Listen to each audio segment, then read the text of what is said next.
Et bonjour à tous les amis, j'espère que vous allez bien. On se retrouve pour une toute nouvelle vidéo d'analyse technique. Alors, pas de caméra aujourd'hui, c'est normal si vous ne voyez pas mon visage. Je suis en train de changer mon setup, donc un petit peu compliqué pour moi de vous afficher ça aujourd'hui. On se retrouve donc dans une vidéo d'analyse technique où on va voir qu'est-ce qui peut potentiellement se passer sur Bitcoin dans les prochaines semaines et sur quelle crypto donc se concentrer étant donné qu'on a très peu de volatilité sur le Bitcoin. Quelles vont être les belles opportunités des semaines à venir. Voilà, comme d'habitude, n'hésitez pas à vous abonner si ce n'est pas déjà fait. Je vous invite aussi à aller voir les précédentes vidéos et puis à lâcher un petit like en fin de vidéo si celle-ci vous aura plu. Voilà, donc déjà dans un premier temps, sur Bitcoin, on se rend compte que voilà, depuis maintenant le début du mois de mars, on a très peu de volatilité sur le cours du Bitcoin. On a eu un petit peu ce signal haussier il y a quelques jours où on est revenu chercher les 42 500 $. Mais hormis ça, vous voyez qu'on travaille tout simplement sur le bas du range daily depuis maintenant plusieurs jours, sans forcément de volatilité, sans beaucoup de mouvements, sans d'opportunités vraiment très intéressantes. On s'est fait des petites frayeurs par le bas, puisqu'on a potentiellement tenté des cassures par le bas justement du range daily, ce qui nous aurait emmené alors vers le bas du range weekly, cette fois-ci en direction des 31 500 $, mais à chaque fois on a réussi à réintégrer le range en daily. Voilà, donc très peu de volatilité sur le Bitcoin. Maintenant, ce qu'il faut comprendre, c'est que cette volatilité, elle n'est pas amenée à rester aussi faible des semaines et des semaines. Je pense que très prochainement, dans les semaines à venir, on va retrouver une volatilité assez intéressante, on va retrouver des volumes intéressants, du dynamisme assez intéressant sur le marché. Donc là, ce qu'il faut comprendre, c'est qu'on évolue donc sur le bas du range daily, avec ici le nuage en H4 qui fait office de résistance au même niveau que la résistance des 40 000 $ et qui nous plaque en fait tout simplement sur le bas de ce range. Donc voilà pourquoi un petit peu on a du mal à sortir de cette situation, pourquoi on a du mal à sortir de cette zone et à break une bonne fois pour toutes les 40 000 $ pour revenir chercher le haut du range. Car oui, je le rappelle, l'objectif est de revenir chercher le haut du range en direction des 45 000 $ pour pouvoir le break lui aussi à son tour et s'attaquer ensuite à la résistance des 48 000 $. Mais tout ça, ça ne va pas être une mince affaire. Déjà, comme je vous l'expliquais, il va falloir repasser tout simplement au-dessus du nuage et surtout de cette résistance au niveau des 40 000 $.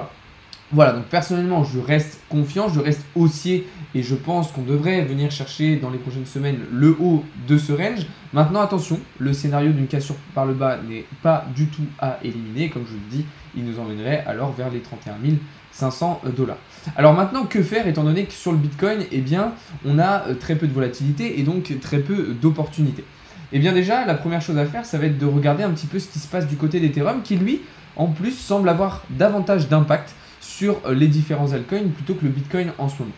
Lui, Ethereum, il est dans une zone vraiment décisive puisqu'il est à un croisement entre ici son pattern d'élargissement symétrique descendant, ici son pattern d'élargissement symétrique ascendant qu'on a en weekly, comme vous le voyez juste ici, et puis son support des 2500 $. Donc on est vraiment sur une situation décisive, sur un niveau clé pour Ethereum, qui lui aussi est un petit peu bloqué par le nuage d'Ishimoku, ici en daily, qui fait office de résistance et qui plaque aussi Ethereum sur sa trendline. Vous voyez que ça fait quand même plusieurs semaines qu'on travaille très fortement ici sur le haut du pattern et puis qu'on tente de le casser un certain nombre de fois. On a déjà eu 3 grosses tentatives de cassure et puis une quatrième un petit peu plus timide il y a quelques jours.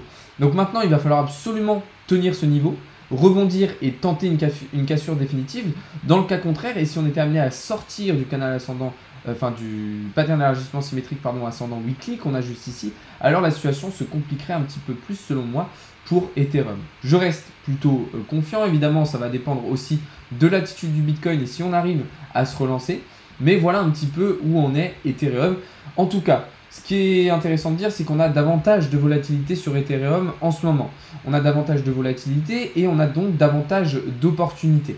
Ce qu'il faut comprendre aussi, comme je vous le disais juste avant, c'est que Ethereum semble depuis un petit moment davantage driver le marché que Bitcoin. C'est-à-dire que si on regarde un petit peu le comportement des altcoins au cours de la journée, on se rend compte que certains ont tendance plus à suivre Ethereum que Bitcoin en ce moment.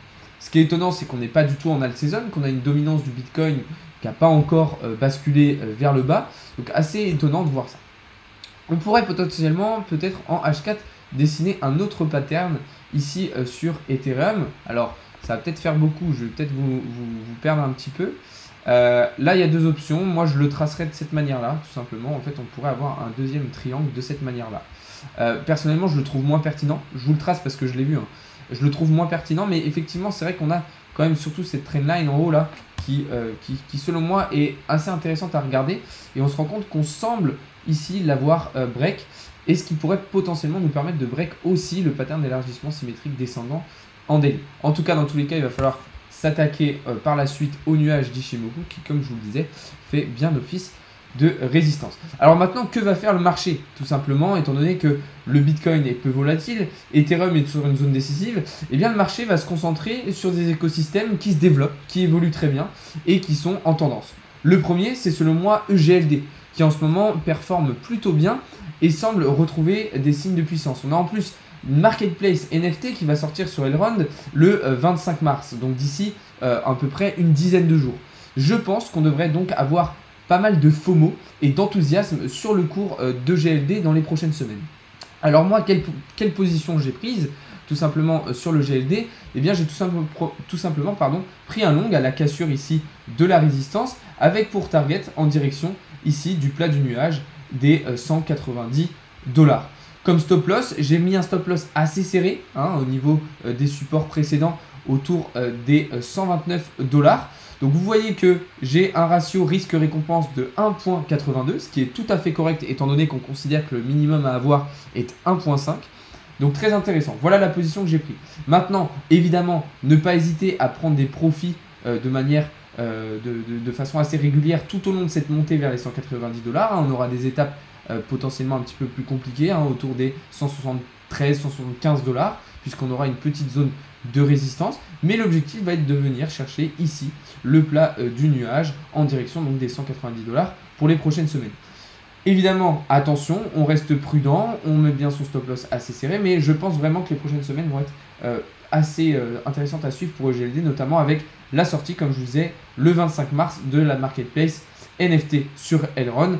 Et puis de toute façon, ça reste intéressant puisque comme vous le savez, EGLD est un écosystème en forme, un écosystème solide, sécurisé, utile et très solide. Donc je ne me fais pas de soucis quant à l'explosion de cette crypto. La deuxième, c'est tout simplement Luna, comme vous vous en doutez, on en parle depuis un petit moment, qui performe très très bien et qui ne connaît toujours pas la crise. Alors lui, Luna, il a été rejeté, vous voyez, 2 fois à l'entrée de son canal ascendant daily, celui dans lequel on avait évolué pendant plusieurs mois à la fin de l'année 2021. Pourquoi c'est très intéressant et ça serait très intéressant de réintégrer ce canal ascendant daily, puisque selon moi, ça permettrait de venir chercher très rapidement les 125 $ qu'on s'est fixé avec les extensions de Fibonacci, qui est selon moi une target qu'on pourrait venir chercher assez rapidement pour le Luna si on était amené à réintégrer ici ce canal ascendant. Maintenant, voilà, ça ne va pas être une mince affaire. On voit qu'on est dans une situation un petit peu compliquée, je dirais, pour Luna à plus court terme, avec ici le nuage d'Ichimoku qui certes fait support, mais qui semble s'affaiblir davantage au fur et à mesure des journées. Ce qui est dommage, c'est qu'on avait très très bien cassé ce bull flag par le haut, ce qui nous avait permis de revenir d'ailleurs chercher le canal ascendant. Et là, on voit qu'on est à plus court terme plutôt sur des signaux un petit peu baissiers, avec notamment ce rising wedge, selon moi, en H1, qui a été cassé par le bas. Heureusement, comme je vous dis, on a le nuage ici qui fait toujours office de résistance. Donc l'objectif va être de vraiment bien rebondir ici sur le nuage pour tenter de revenir regagner le canal ascendant daily.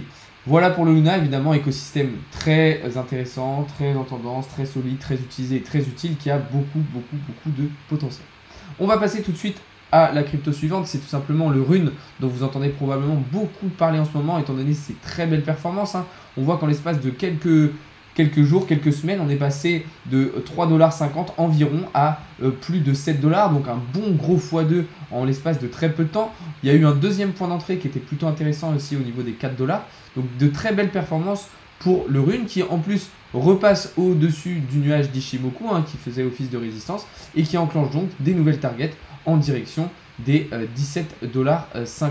Donc très très intéressant pour le Rune qui va d'abord venir chercher probablement cette zone, puis on ira chercher l'ATH au cours de l'année en direction des 21 $. Évidemment que ça ne va pas être une mince affaire, on va avoir certains niveaux de résistance qui vont potentiellement nous handicaper un petit peu et nous bloquer. On va notamment avoir ici au niveau des 10 $ cette zone qui va potentiellement nous bloquer, donc attention à l'arrivée autour de cette zone de prix. Ce sera important, comme je le disais, de prendre ses profits tout au long de la montée. Donc on pourrait se fixer une première target ici au niveau des 10 $, une deuxième au niveau des 17 et puis une troisième au niveau de la TH avant de partir en découverte de prix. Mais en tout cas, écosystème très intéressant qui est en pleine forme en ce moment et qui surperforme clairement l'intégralité du marché. Donc très intéressant à suivre. Comme je vous l'ai dit juste avant, les cryptos que je vous présente là sont les cryptos sur lesquels je pense que le marché va se tourner dans les prochaines semaines et dans les prochains jours, surtout étant donné le manque de volatilité du Bitcoin. On va terminer tout de suite avec l'Atom, alors qui lui est un petit peu moins intéressant que les précédents tout de même, mais je souhaitais y revenir. Pourquoi? Parce qu'on évolue toujours au sein de ce range en daily. Là, on voit qu'on retrouve un petit peu de puissance et je vous assure qu'il y a des très belles news qui devraient arriver prochainement pour Atom. Alors, je ne peux pas en dire trop parce qu'il faut encore que je confirme les sources effectivement de ces informations, mais on devrait avoir de très belles choses pour Atom si tout se passe bien dans les prochaines semaines.